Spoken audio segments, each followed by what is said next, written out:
It didn't take much more than a bottle and 2 chairs to make a speakeasy. This is what Daniel Okrent said in his book, Last Call, The Rise and Fall of Prohibition.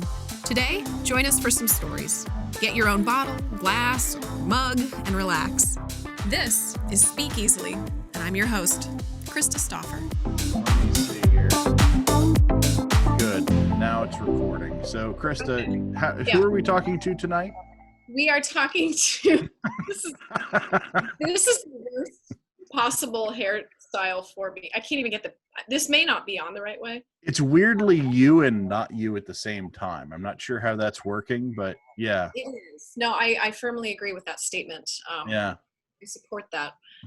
So Mandy Bruno Bogue is coming on tonight. She's a girlfriend of mine from Otterbein. Okay. Yeah. Otterbein. Imagine that. Right? So you're saying I shouldn't wear this the whole time? I could put the mask on as well. People are like, hello, I am the mystery host of the show. So if I put the mask on and then put the mask on, so we've got you're like anonymous at that point. Yeah, perfect. And then we've got,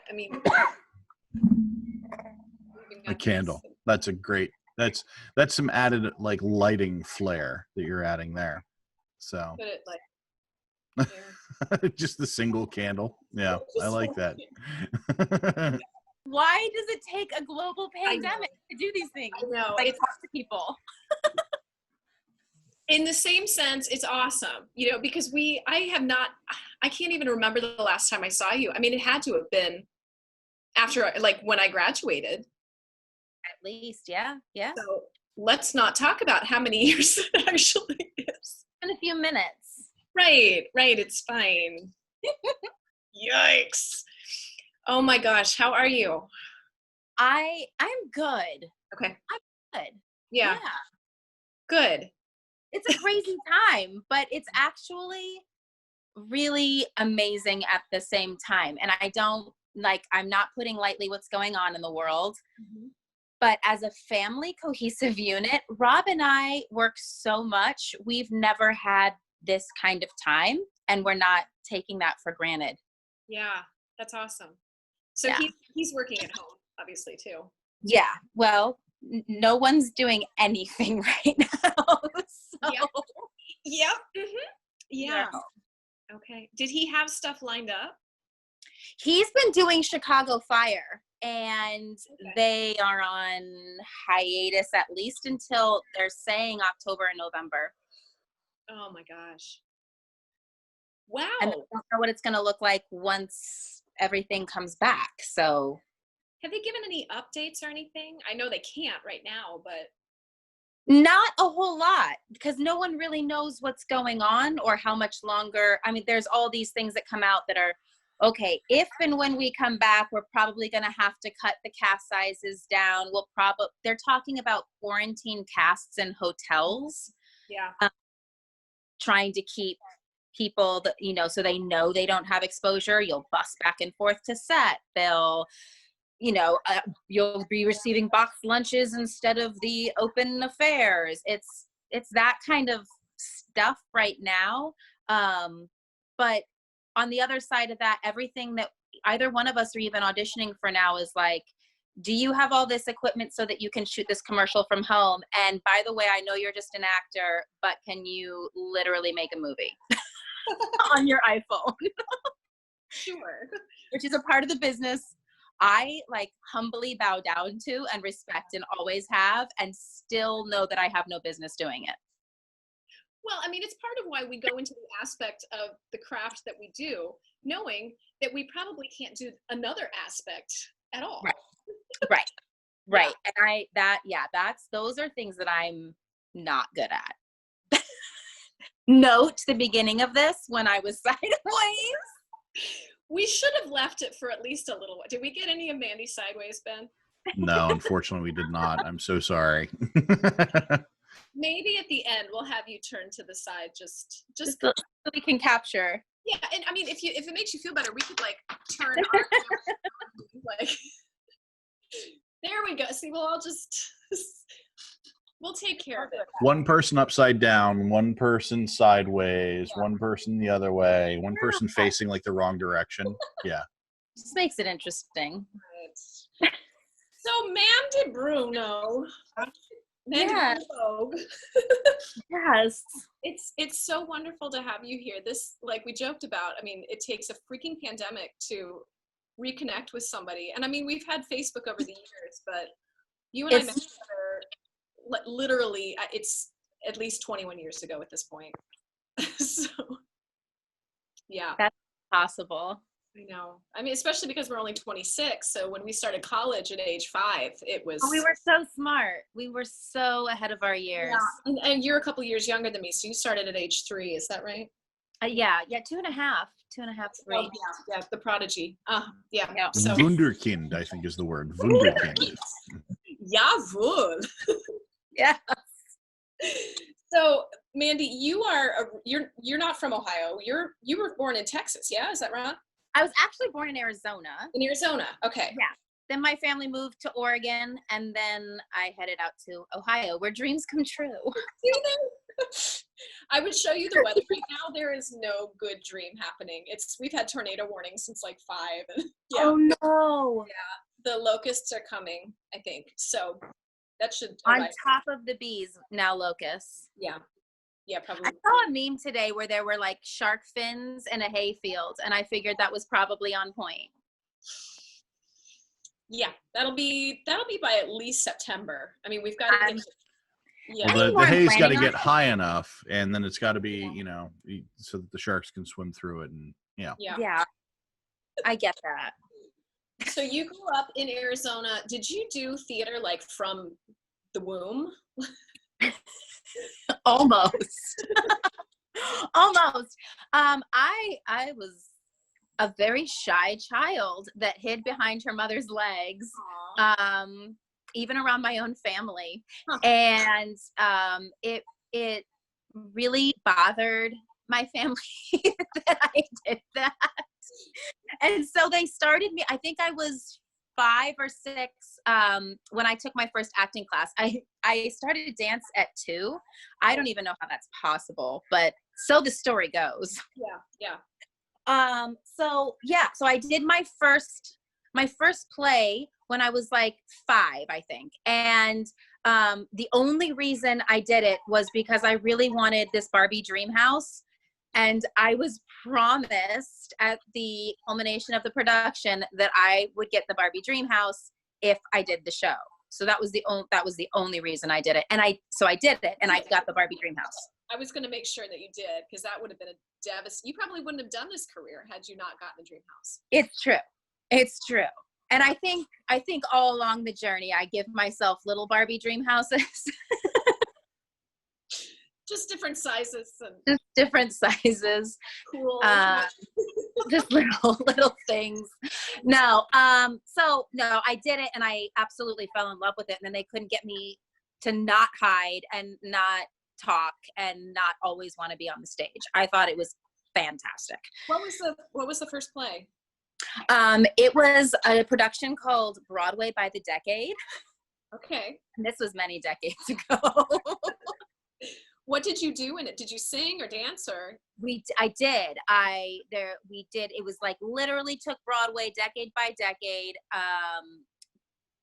And we did like these little monologues in between every decade. And I remember I did have one monologue that I was terrified of doing. Center stage, spotlight hits, and I would literally shake. I was shaking so hard, and I still remember that feeling. So I started a wonderful, wonderful community theater called Theater Works in Phoenix, Arizona, and they are still alive today, which is awesome. Yeah, awesome. It was actually an old converted barn when I was there. They now have this gorgeous place. But yeah, that's where it all started. And I was in hook, line, and sinker. That's all I wanted to do.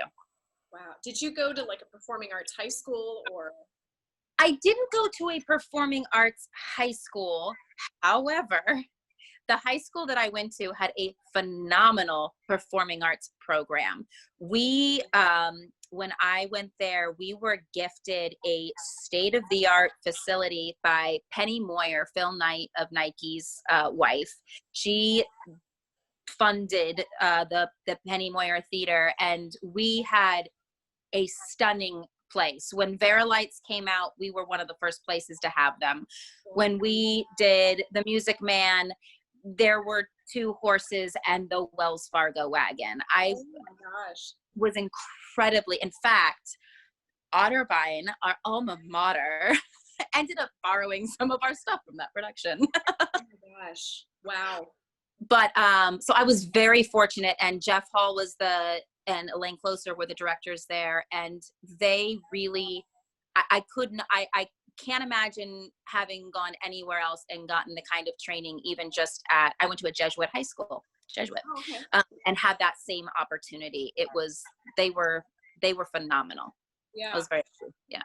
So this still boggles my mind of how in the world did you hear about Otterbein? So originally I went to Loyola Chicago my freshman year. Okay. Jesuit to Jesuit. Yeah. Did that. And they did not have a musical theater program. So I was taking all of my music courses and dance courses outside of the college, which was getting to be ridiculous trying to balance all of that. So I decided I wanted to have a musical theater program. And I remember at that, and I don't know if they still do it or not. I think they still do it. They would remember the colleges would tour around to different places. Yeah, like the Unifieds and things. Yeah, so it was the Unifieds in Chicago. So I went to that, and I auditioned for Michigan and Cincinnati Conservative Music and all these really big places that I had heard about and knew a lot about.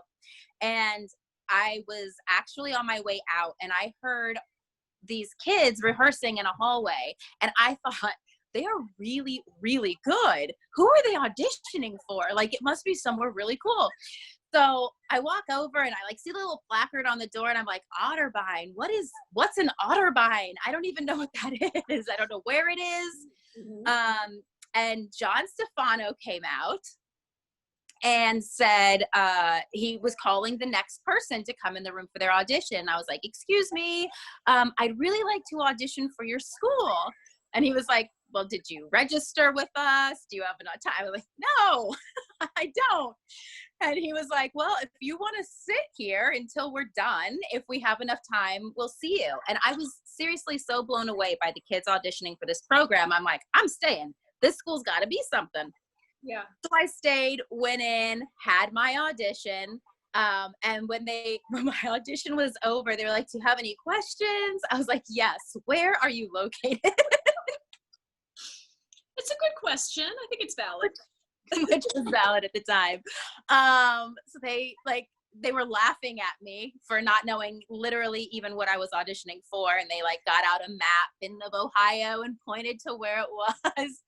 And actually my father and his entire family is from Cincinnati. Okay. So Ohio wasn't too foreign to me. Right. So I was like, all right, that's a drive to some family. I can do this. And I fell in love with everyone in that room. I fell in love with Stella and John, and the energy I got from them was so tremendous. When they invited me to be a part of the program, I was like, that's it. That's where I'm going. That's awesome. I had no idea. Yeah. I mean, it's been a couple of years, but completely what a random thing to have happened. But that's how it went down. And I'm so glad that I got to go there. Oh, absolutely. Absolutely. And you guys had such a phenomenal class that came through. Our class was awesome.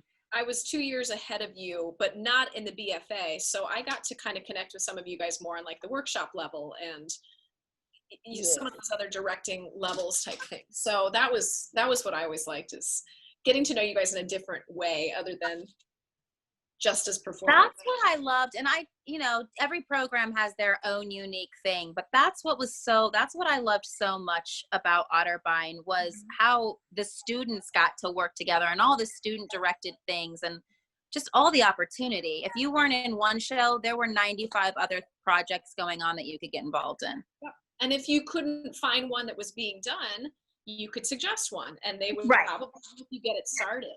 Right. And I think that is one consistent thing that I've seen from all of us alumni, is that like kind of the self-start sensation.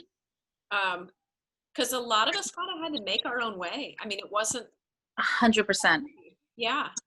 So it was, okay, so what other innovative means can I do to get work? So. And I really, I humbly am grateful to the complete well-roundedness that we got there, because there's never been I've jumped around into so many different things, and I'm so grateful to have had literally every piece of that education there. It's led to that. It's led to us being able to create our own paths and our own journeys at any given time. Right. From, oh, I don't have a lighting designer. Good thing I took that tech class. Good thing they made me do the wheel. And it's like, all of a sudden I'm going, oh yeah, I know how to do this. I know how to do that. I can do this. It was in the lighting, and you're right. So, I mean, just if people probably don't know that as theater majors, they force you to take all of the tech, all of the backstage, and then you have to work a production within that level. So I will never forget when I learned how afraid of heights I really am. And that was during lighting, when they said, hey, we're going to take you up into the grid. So you climb up. I don't remember how tall it was. Couple of stories. Ridiculously scary high. Yeah. That's what I remember. Stupid high. And so there's like 4 of us, and it's first quarter freshman year, so I don't really know anybody. And you have to climb this ladder that goes all the way up, and then there's like the cage behind it if you get tired and need to take a break. That in itself should be. And then we go up, and at the top, it's like these planks that you have to walk on. And then every 12 feet or so, there's a foot space you have to step over. So God bless him. I can't remember his name, but one of the tech guys, I literally had a panic attack up there. So God bless him. He doesn't know me. I don't know him. He holds my hands the entire time. I'm like, I am never going up there ever again. It was terrible. That was definitely my least favorite aspect of all of the tech. He went home that night and was like, guys, I met this girl and she held my hand. I think she's really into me. Oh my gosh. No, I think he could tell by my breathing that it was a little bit of a different sensation. She breathed really weird, but it seemed okay. Yeah, right. Goodness. So you were BFA musical theater. Yes. Did you end up going? I lost track of a lot of people because I moved to Kentucky right after I graduated. Did you move during internship? Did you do the internship in New York? I did the internship in New York, and then I came back, and we were, because we had the student showcase. Okay. So we were only back for a couple weeks, and we came out and did the student showcase. And while I was doing the student showcase, I got some calls to go meet some agents, and Guiding Light had one of their casting directors, actually one of the assistants, had come and said, asked me to come in to meet the actual head of casting for Guiding Light, the soap opera on CBS. And so I went over and met them. And they were like, well, we didn't get a chance to see you audition. So could, go, if you want to go look at these sides for a minute and come back in and read those. Yeah. So I did, came back in and read, and he was like, that was great. Can you hold on just a second? I was like, yeah, no problem. So he comes back in, he's like, this is Ellen Wheeler, our executive producer. Could you do that scene for me one more time? I'm thinking, this is awesome. Like, TV, I'm gonna be like in a mall, like getting a lemonade on a soap opera. How cool. I don't know. So I did my scene again, and they thanked me for coming, and I left and was just excited I felt good about the experience. It turns out that they had pulled a scene from one of the characters that was currently on the show, and that they had actually been recording that day. And she had just recently been let go, and they were their plan was to discontinue the character. But I got a call about an hour and a half after I left that said, do you have an agent? And I said, no, I'm just here on showcase. And they said, here's the phone number of an agent. You need to call them. We're going to call them too. Wow. I said, okay. And within 24 hours, I had a 3-year contract on the show playing that role. It's oh my gosh, crazy. That is insane. Like, did you even watch soap operas? Were you a soap opera person? No, not at all, except that yes. Okay. No and yes. Yes, because my roommates were awesome, and we used to sit around in college, and we were definitely of age drinking. Oh, yes, but of course. But we love to play the game Mute the Soap Opera and come up with your own lines. Only actors would get drunk and do improv with soap operas. With soap operas? Who does this? Only actors. Only actors. Yep. And that was the actual limitation to any soap opera viewing I had ever done. Did your mom watch them growing up or anything? My mom did. Okay. My mom did. And that's, I think, why she ended up marrying my father. She was an avid Days of Our Lives fan. And she used to get my dad to go to her lecture courses for her and take notes so that she could stay home and watch. That's love. Mom, you've been sold out. I totally just sold her out. Sorry, Mom.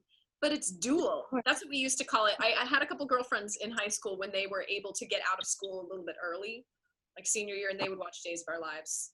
That seemed to be a big. My mom watched General. Yeah, those were big ones. Yeah. Those were big ones. And I think I got into The Young and the Restless for a while because I must have flipped on it, and some dude on there was super hot, and so it really was. That was the only reason I watched it. I don't remember anything. They are hot. That's why I married one. You did. Yes. So I'm excited to hear the story. So you start on the soap. Like, how quickly after you got cast did you get started on film? A week later. Oh my gosh. So I did. I went back to Ohio, and literally packed everything I could and hightailed it back to New York. And God bless my mother, who flew out and helped me get an apartment in a week. And we're pushing grocery carts from Best Buy with like TVs down the street. It was nuts. It was crazy. But yeah, within a week started. And then that was, I had missed Ed Dixon's TV and film class. So it was the one course I still had yet to take. And here I am working on TV, not knowing anything. Like, they'd be like, and we're going to lower the boom. And I'd be like, oh, what's that? Did I put a helmet on? Yeah. Is it dangerous? A contract to get hurt. So I learned a lot really fast on the spot. Wow. Because TV acting is so different than stage acting. It really, really is. Yeah. Were you given a lot at the start of like, that's too stagey, come back and make it more for TV kind of thing? They really picked up on my story. My character was part of one of the main families on the show. So I was in there full steam ahead from the get-go, and it was a crazy time. Soap operas work really quickly. You tape an episode usually a day, and so you get your script in your mailbox for the next day, and it's 150, 200, 250 pages, and you go home that night and you memorize it, and you come back the next day and you do it, and that's day after day. The turnaround is crazy. Yeah. Were there days though that, I mean, I'm sure a couple days like your character didn't show up in one. Yeah, and you could have days off. Sometimes your episode, you might be shooting several episodes at a time across a week though, so it just kind of depends on how big your storyline is at the moment. I will take this opportunity. I know soaps sometimes get a little bit of a negative connotation. Actors on soap operas work their behinds off. No, not any network television show works at the same speed, or film. They take weeks to shoot little pieces at a time. And film, as we know, takes months to film these little scenes. The turnaround, the work that an actor has to do on a soap opera, I said it set me up for life. It was the best training I could ever have to get your brain to have to memorize things and be able to turn stories and character plots that quickly was tremendous. So high props to the soap actors that are still out there. It's like, I was going to say, it seems to be a dying art form, unfortunately. But for those that are still hanging in there, it's a lot of work. So bless all of them. Like the writers and editors too. I mean, that's spitting stuff out. Crazy how quickly. And we were getting rewrite. I mean, sometimes I'd be in the middle of a scene. We did the first 2 takes, and then I've got someone running onto set handing me new copy going, all right, the next take, I want you to try this instead. I remember one of the first times it happened to me, it was actually, I was shooting a scene with Scott Bailey, and we were in a jail cell, and it's really this dramatic scene. Of course, we were in a jail cell. It's a soap opera, of course. And I remember the director at one point was like, something's just not right. Why don't you guys just try switching lines?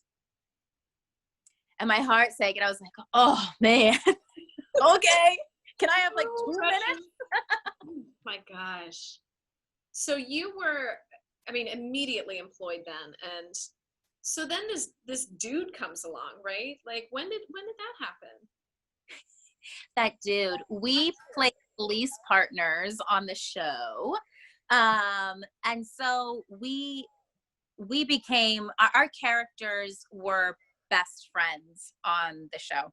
Mm-hmm. And we became best friends in real life. And at the time he was married, and I babysat when they wanted to go out, and I exhausted him with boy troubles and dating advice questions. And that's really how we started.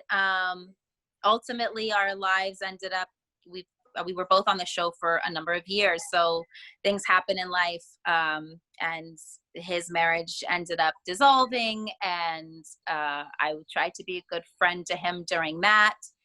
And it was a year or so after that, we were out for my birthday with a bunch of friends, and we have different versions of the story. Is he going to come on and tell his too? It is so not true. He'll say I just jumped all over him. But basically what happened is we kind of just both sat there looking at each other going, so what are we going to do about this? Yeah. And he was like, do about what? And I was like, Rob, it's been 6 years of this. Yeah. And that, they say the rest is history. So that friendship just turned into love. Did he write that in the show? I mean, didn't that relationship even in the show become a romantic thing?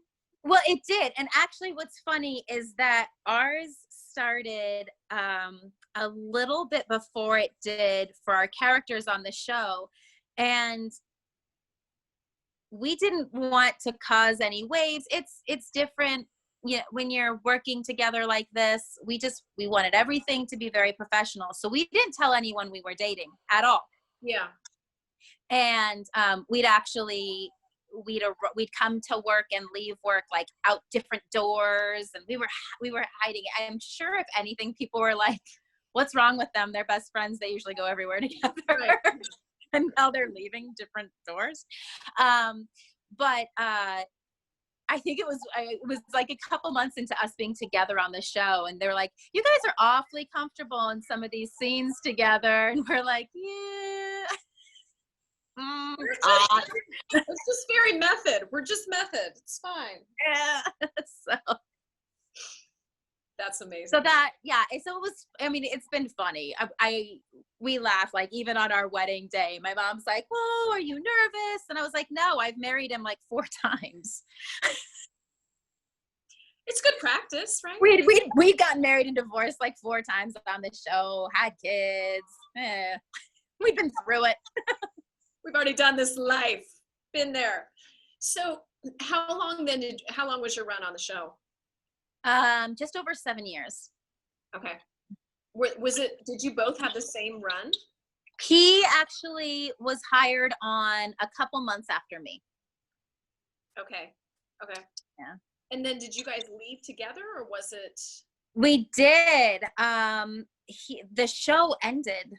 Oh, that's right. Okay. Yeah, we went off the air. Rob likes to say that he's the one. I think he was one of our last hires, and so he's like, "I'm the one that drove us off the air." No, not true. False. Unfortunately, we were the first soap opera to get hit. Wow. And we were actually told on April Fool's Day, which was the weirdest thing because everyone kept walking around going, are they telling the truth? Like, what's going on? And so they wrapped up our storylines. They decided to give the audience what they had wanted.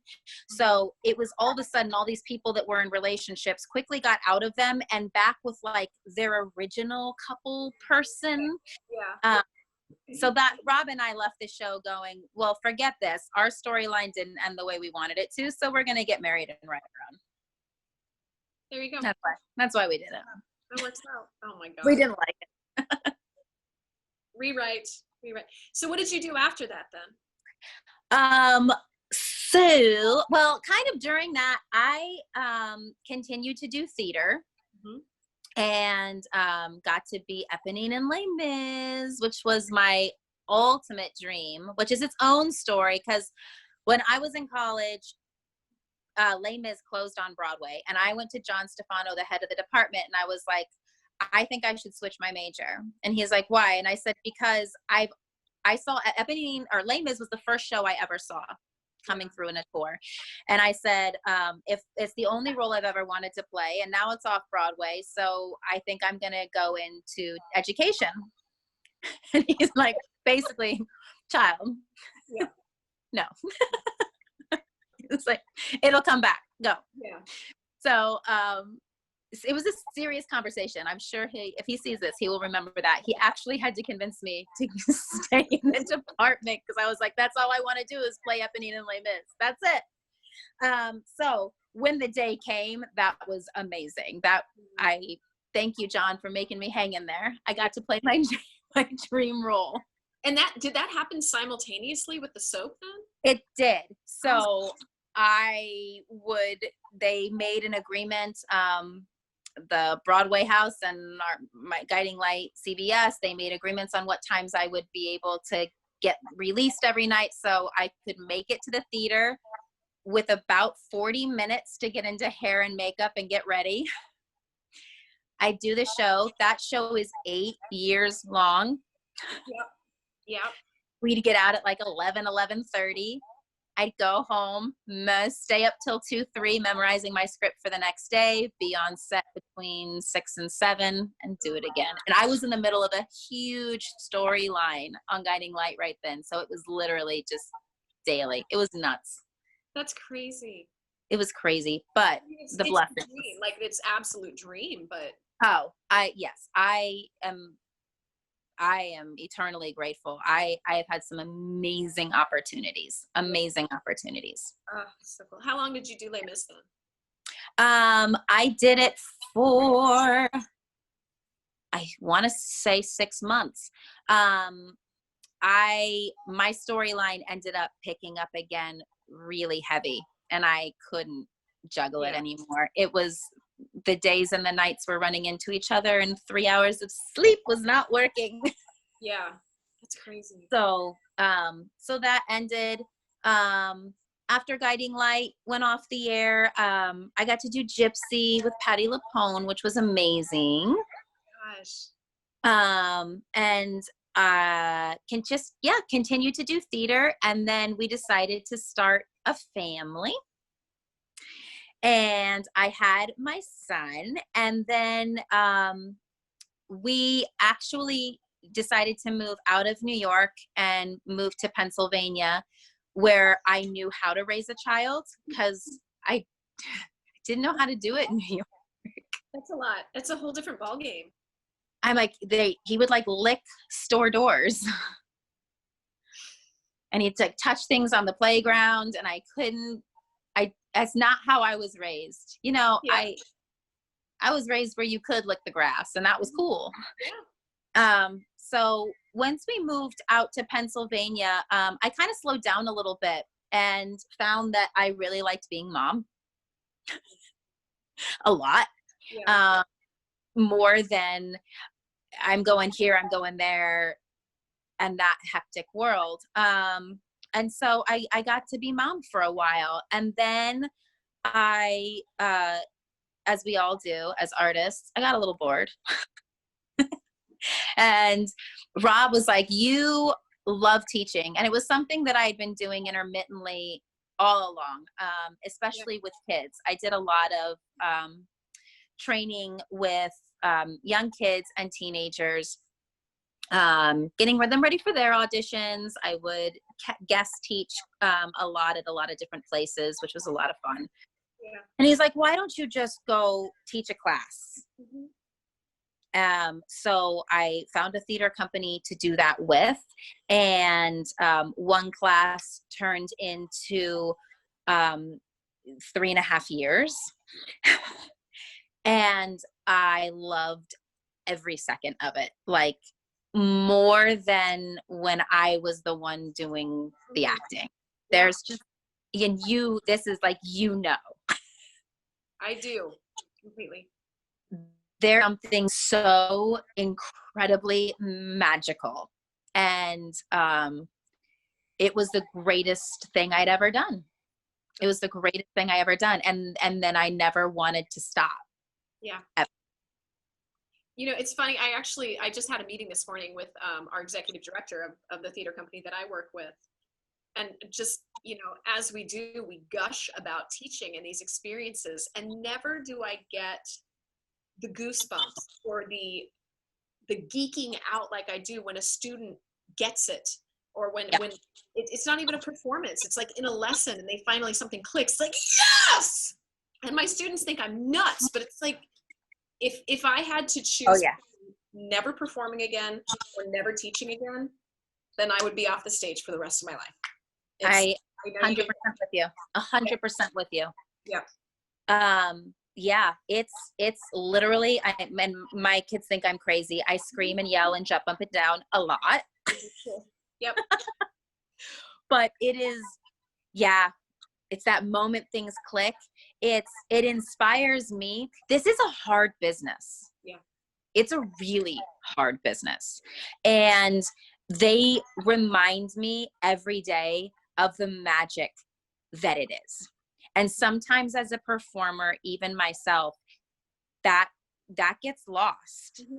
It does become, and I am abundantly grateful for the opportunities, but with every opportunity was like 950,000 jobs that I didn't get. Yep. And that I didn't get to do. And the hours on end that you waited for the phone to ring and it never did.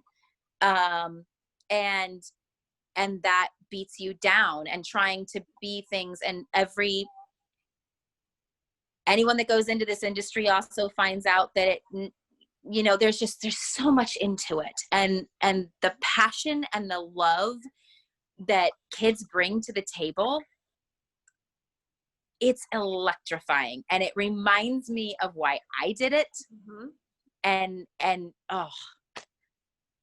I know. It's the best. It is the best. It's even now, and I'm sure you're experiencing this too, because I know you guys with your company are probably getting into the summer, and what do we do, and how do we do this virtually?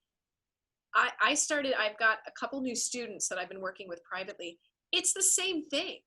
It mm-hmm. still happens. I mean, I think that's the beauty of what we do, is that, you know, when you hear adults in their 40s and 50s say, oh, you know what, I loved acting, I wish I could still do it. It's like, you can. You absolutely can. This is not ballet. This is not NBA basketball. You could still do it. Oh, yeah. Oh, take it from my husband, who decided that he wanted to act well after he graduated from college. He has a degree in political economics. Like, it's like this was decided for him even later on. Yeah. It is something that anyone can get into at any age. All it requires is incredible imagination and passion. Yeah. And there is nothing better in the world than getting to do that with my life. I get to play, and I get to play with other people. Like, what is this? Right. And something to be said about that now. You know, at first we all closed down and we're all frantically trying to figure it out. And again, I was reminded of something so important, because at first it was like, okay, well, we'll just get back to classes whenever we can take a break. Yeah. And the company that I am with right now, that was kind of our decision. Well, let's wait it out a while. And we didn't flip like some of the theater companies did. Yeah. We're just going to wait it out. And the messages that I started getting from parents and students, where they went, it's not about the acting. Yeah. Yeah, that's what I miss. And I miss the costumes and the lights and the stage and the sets and the props. Because I kept going, I can't bring that experience to you like this. Right. So then maybe we should just wait. And then I again, students teach you the rest of your life. Was reminded that that's not the only reason they were there. Right. And for so many kids, this is their home. Yeah. This is where they feel different at school. Different kids have different things, but for them, this is home. This is their safe place. This is where they not only get to be 100 other characters. I'm gonna cry, but as a student told me the other day, it's where I get to be me. Yeah. It's where I get to actually be myself. And I've heard so many students say that, to be able to have to do so many things that are out of your comfort zone. And it's okay if you fail, and it's okay. You're celebrated when you fail. Yeah. Because you've learned something so much more important. You know, and I believe too that as we get older in this industry, we get jaded. You know, we remember I didn't get this. Why am I doing this? What's the point? So sick and tired of not getting cast. I'm so sick. And now we age, and the roles get less and less available. Thank you. Maybe during this time, the writers can figure out that there's great roles in there for 30, 40, 50-year-old Right. writers. Get on. Right. But, you know, it just, there's struggle at every piece of it. But I think when they're young, they don't know that yet. No. And you know what? Most of them aren't going to go off to do this for a living. Right. But that's not what it's about. It's not. And it prepares them. And I always tell all of my students this will prepare you for everything. This will prepare you for interviews. This will prepare you for, if you work in the cable industry, is that an industry? I don't know. Do people, Ben, shut up. No. I think there is no cable industry. Sorry. See, Mandy, this is why Ben produces. Not only is he technical, but he's able to call me out when I say stupid things. I think that I'm not able to. I feel obliged. That's all. So. It's really hard to glare at somebody over Zoom, but I want you to know that that's what I'm doing. Oh, I'm feeling it for sure. You feel it? Because you're over here. Anyway, so no, I love that you've taken the journey that you have. Like, not only do you bring to it your experience, but it continues. I mean, and I'm sure that you're like me. It's like, we still have to learn. And the things I am learning, and I don't know, I'm sure you find this too, and you can speak to it too. I've become a better actress having taught, having been in that situation, because again, they remind me of so much. And you do. We get jaded. They remind me to go play. And I find that the work that I do now feels so much more fulfilled and so much more inspired. And so when you're telling kids to be truthful all day, every day, it's a good reminder for yourself to be honest in your own work. And I've learned so much. They've taught me so much. It's amazing. I always love too how when you do go into production, I don't know if you feel like this, but it's, you know, when I make my students go and dig sentence by sentence in the script, I better be doing that for myself as well. Yep. It's like a weird accountability that comes out of it. Like It is. Yeah, because they're watching, and They do. I think that people forget that as an actor, you can't just go and do the thing you've always done. It's going to change. It's going to grow, and there's going to come a day where there isn't a role available, and you have to shift something about yourself to find what the piece is. So, what was your favorite onstage experience? I know that's hard, but well, I mean, it's hard. It's hard not to talk about Les Mis just because that had been the dream. Yeah. That had been the dream. So it's hard to top. That's really hard to top. I've been able to work with so many incredible actors all over the country. Gosh, that's so hard. This is going to sound really weird. I don't think I ever learned so much about myself or what it meant to be a woman on a stage as a production that I did in high school. Okay. And I played Antigone in Antigone.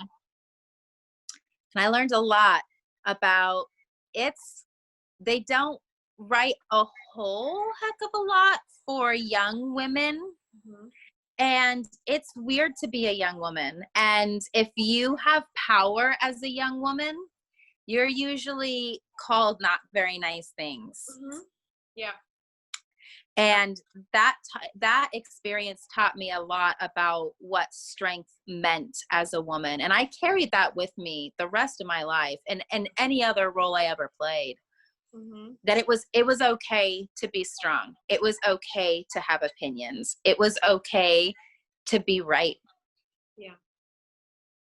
That's so awesome. That was pretty impactful. Yeah. Now you're inspiring me to go back and read it because I think it was one of those that we had to read at some point. And so it was like, okay.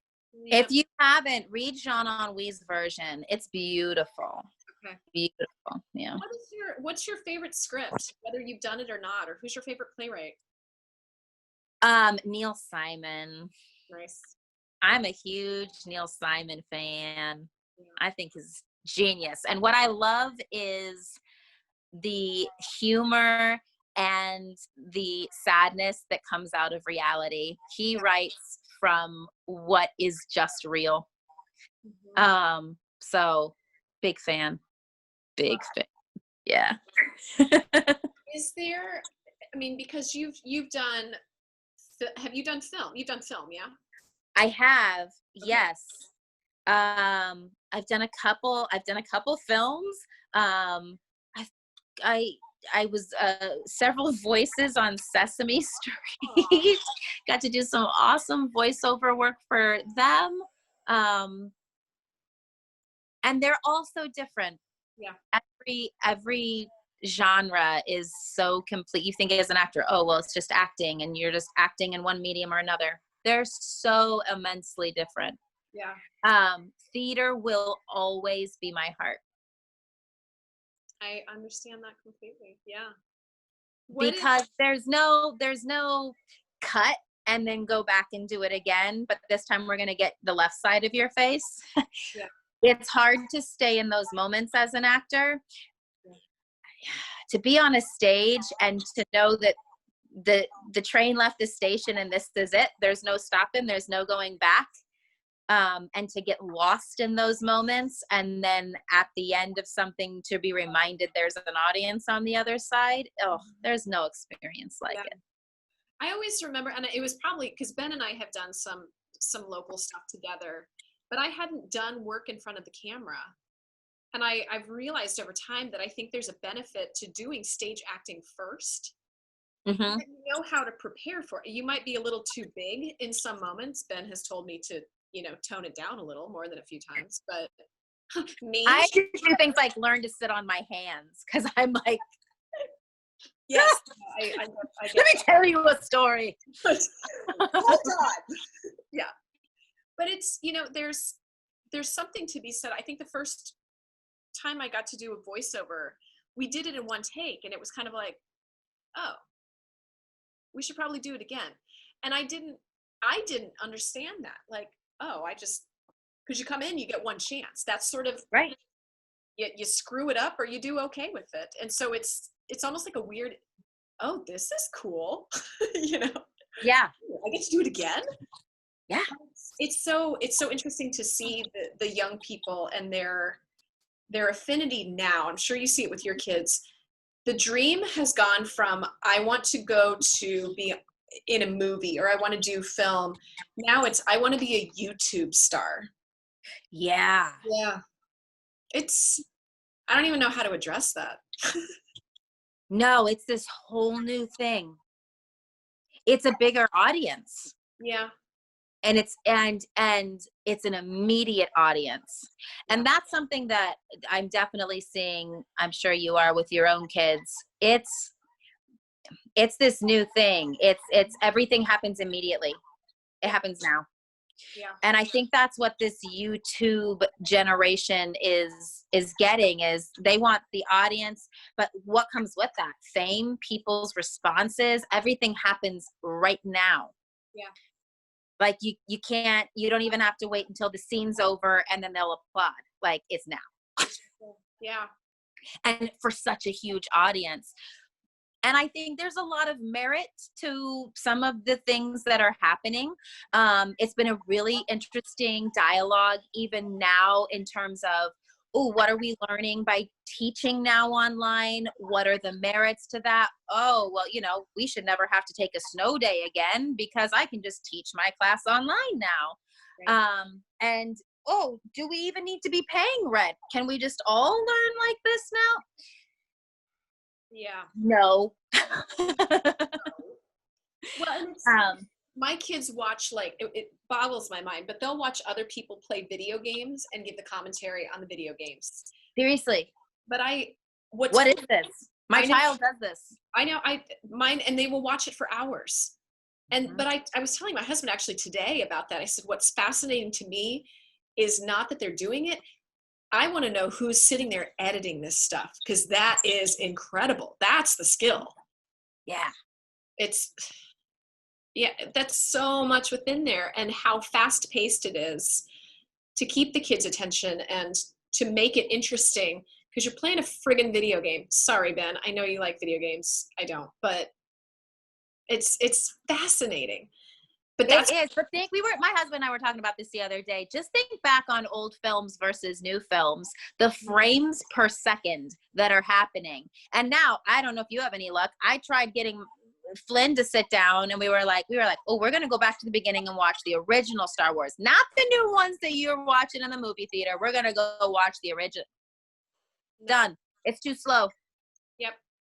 We have been, I don't want to say force feeding, but I'm going to go ahead and say force feeding films to our kids. We thought they would enjoy. My daughter obviously is a little bit older to understand some of them, but they got really bored. I think we were watching Dirty Rotten Scoundrels, and the opening is a good 4 or 5 minutes long of credits. And then my son was done by that point. He's like, no. And all of the exposition that's in there, they don't want that. It's got action from the get-go. Like, I don't want to get to know these characters. I just want things to happen. That's what it is. It's result-oriented. What is happening in the moment right now? And then it moves so fast. I've tried watching my child play some of these games. I get motion sickness watching him play. Yeah. It all moves so fast. How old is your kiddo? 8. Yes, and mine's 9, so I completely understand. Does he give commentary now as he's playing? Yes. And that's like the new thing is everyone in the house, that was our trade-off actually tonight. I was like, you know how you're always telling me I have to be quiet because you're recording something? My turn. Bam! Yes. So we're going to switch that around tonight. Yeah. Well, I'm actually recording in my office tonight. So if people have listened to the podcast before, they're probably like, oh, Krista has a weird new fake plant in her background. What's going on? I came to the office to record because it's like bedtime is the time that everybody finds their elephant feet in the house, and the puppies need to chase each other. So I'm leaving. Yep. Yeah, that sounds about right. Yeah. Yeah. So then I've got 2 older ones too, Zeb and Zoe, Rob's kids. Though I never call them Rob's kids because I've been raising them since they were 2 and 3. So, and they're for 15 and 6. No, oh my gosh. One's about to turn 16. The other one just turned 17. Oh. What? Oh my gosh. And what does it look like for them as high schoolers? I mean, This is a wild time, and wilder mostly for our junior, because they're completely changing what college admissions are going to look like for this class. And Zeb was blessed with this brain that I could only dream of having a quarter of what is in that kid's head. And he was really actively involved in a lot of things when he was younger, not so much as he got older, because he really got into science and studies, and that's what he wanted to do. And we're like, well, we're not going to make you run track if you'd rather be in a science lab. So, okay. Like, everyone has their dream. So that's where he's put all of his focus. The SATs were a really big deal. He got almost a perfect score. Like, I'm telling you, this kid clearly not of my flesh and blood, because I do not have that.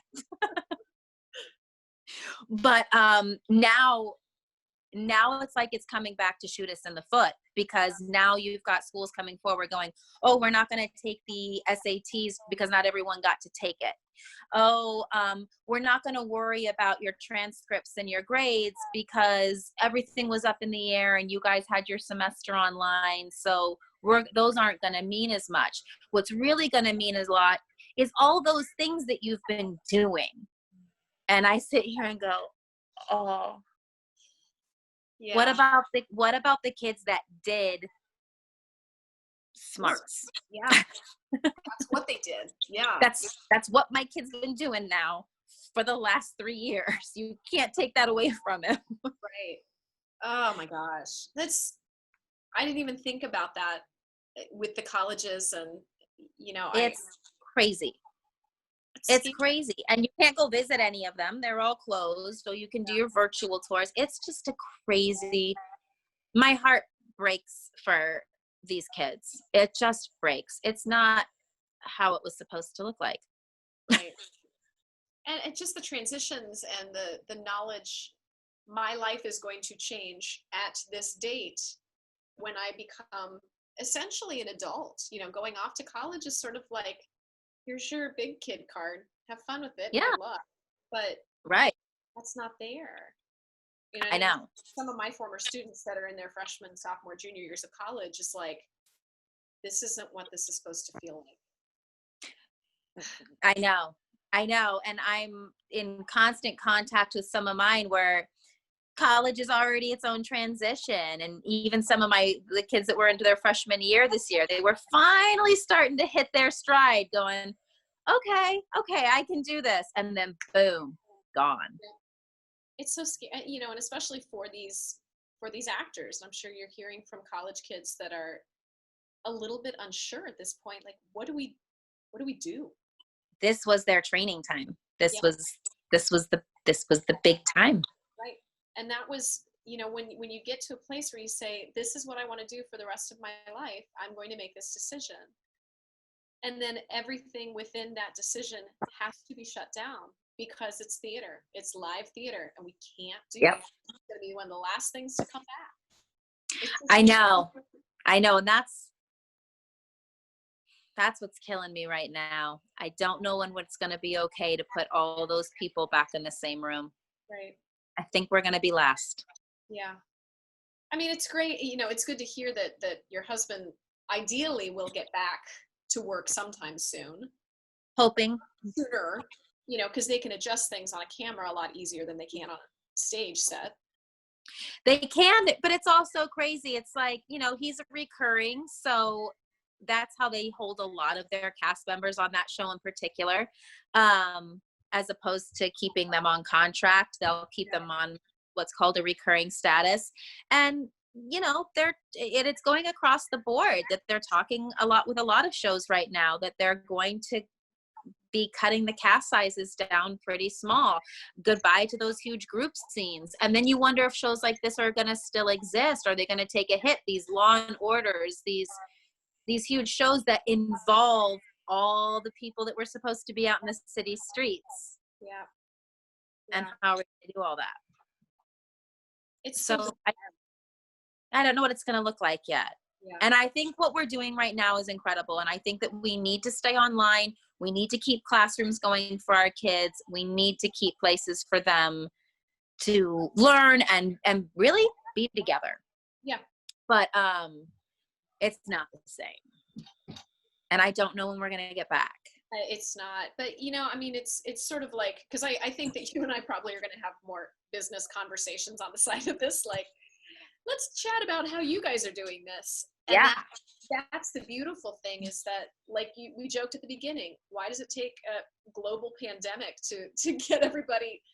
But now we have the opportunity and we have the means to do so. And it's, you know, especially, I'm sure it's this way at many colleges, but there's something about the Otterbein alumni that it truly is like family. It is. To reach out. And I talked to another alumni today, Todd Crane. Yes, I love Todd. We have never met because he was older than me. But because of Otterbein alumni, we've connected. And I said, hey, this is, you know, just the beginning of stuff. But I think kids are going to need a little introduction to self-taping. Would you be willing to chat about doing an online course with them? It's like, of course I would. But again, it's like, this is what I love so much about the Otterbein Theater alumni is that everybody is just willing. Yeah. Even before this, it's just more available now, I think, because everybody's not working. But right, it's incredible. Yeah, and you know, people are willing to jump on. Again, I don't know when I would have seen. I know we're not seeing each other. You're not near my fern. Krista and the farm. Ben told me I had to talk to it midway through, but I already did that, and I'm done. So. I love it though. Yes. Oh my gosh. It was so good to see you. Thank you for hanging out a little bit with us tonight. Oh my gosh. I know. I just loved being able to reconnect. And so we'll let people stop having to listen to us, but like this has to continue. Yeah, no. I'll be reaching out to you within like the next couple of days because we're starting to plan our summer and I want to pick your brain anyway. But I just so good to see you. You too. And thank you for reconnecting. Absolutely. I love it. I love that we have this time to do that. That's the podcast has been a real blessing over this time because I'm getting to talk to people a couple whom I've never met before and probably would never meet again. So It's a wonderful, freaky, weird time with ferns. With ferns. What a wonderful thing though. So wonderful. And that's what I'm saying. Again, not to take this situation lightly at all, because there's a lot of negative, but there's some little golden nuggets in there too. There's some wonderful things that can and are happening as a result of all of it too. And I hope that we remember all of that when we are thrown back into our lives, because we will be eventually. Yeah, and it may be a couple of years down the line, and it'll look night and day from what it does now. But I hope we don't forget some of these things. Yeah. I love you, girl. Thank you so much. Benjamin, so good to see you. Do you want to close us today, Ben? Nah, I'm good. Seriously? No, I'll do it. Fine. Yes. Hi. If you like what you hear, please remember, sharing is caring. If you like what you hear, please also head on over to our Facebook page. That's where we kind of do our interaction with our audience. Krista's doing plain things. You can't see that because she's not speaking while she's doing it. Why Krista, do I could you need do? to speak? Isn't that like universal plain language? It is, yeah, but it's the way that the camera system is working is it focuses on whoever's talking, and that happens to be me right La now. la la la la la la la la. Always looking for the spotlight. Anyway, but thank you so much for tuning in. We really appreciate it. You're watching this on YouTube. You can also listen to this audio only as a podcast. We're still doing that. Those come out on Tuesdays. The YouTube show comes out on Fridays. And you can find all this stuff all over Facebook. And just if you do a Google search, you'll find us. So, but we really appreciate it. And mostly, thank you for tuning in and for listening, and we hope you're doing well. And like we said, challenging times and weird times, but someday there'll be light at the end of the tunnel. We don't know when that's going to be, but we're here until the interim. So yeah. Thanks, Mandy. Love you. Thank you, honey. Love ya. All right, watch out for the bath salt zombies, everybody.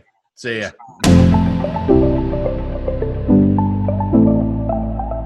Boxland Media, think big.